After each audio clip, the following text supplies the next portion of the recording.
حسیب افضل صاحب آپ سعودی عرب سے سوال کرتے ہیں، آپ پوچھتے ہیں کیا جانوروں کو آپس میں لڑوانا جائز ہے جیسے مرغوں کتوں کو آپس میں لڑوانا؟ دیکھیے، شریعت مطہرہ کا ایک اصول سمجھ لیجئے۔ شریعت مطہرہ نے بلا وجہ کسی انسان اور جانور کو عذاب دینے سے، تکلیف دینے سے اور مصیبت میں ڈالنے سے منع فرمایا ہے۔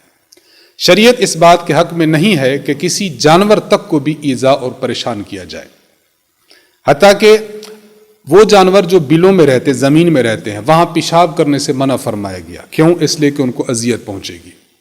ایسا درخت ہے جو سایہ دار ہے، اس کے نیچے انسان یا جانور بیٹھتے ہیں، اس کے نیچے بھی قضاء حاجت کرنے سے منع کیا گیا ہے۔ ایک جانور ہے، ذبح کرنا ہے، تو اس جانور کے سامنے کسی اور جانور کو نہ کھڑا کیا جائے ذبح کیے جانے والے جانور کے سامنے، کیونکہ اس کو تکلیف ہوگی۔ حتیٰ کہ جانور جو انسان اپنی ضرورت کے لیے گوشت استعمال کرنے کے لیے کھاتا ہے، تو اس کے لیے بھی حکم ہے کہ چھری بہت تیز ہونی چاہیے تاکہ اس جانور کو ذبح کے وقت بھی جو ذبح کی تکلیف کے علاوہ چھری کے کند ہونے کی وجہ سے جو تکلیف ہوتی ہے وہ تکلیف بھی نہ ہو۔ تو اسلام نے جس طرح انسان کے حقوق بیان فرمائے، اسی طرح جانوروں کے حقوق بھی بیان فرمائے۔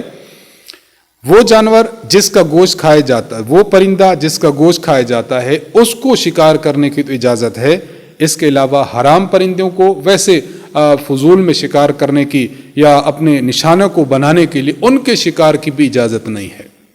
جب اسلام اتنی واضح تعلیمات پیش کرتا ہے تو کسی شخص کا کتوں کو لڑانا، کسی شخص کا مرغوں کو لڑانا، کسی شخص کا اونٹوں کو لڑانا، یہ انتہائی ناجائز اور حرام فعل ہے اور گناہ کبیرہ ہے۔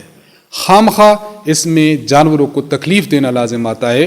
بطور مسلم ہم سب کو یہ چاہیے کہ اس کا اہتمام کریں کہ کبھی بھی نہ ایسی محفل خود اٹینڈ کریں اور نہ ہی ایسی مجلس میں شریک ہوں اور نہ ہی ایسی مجلس خود منعقد کریں۔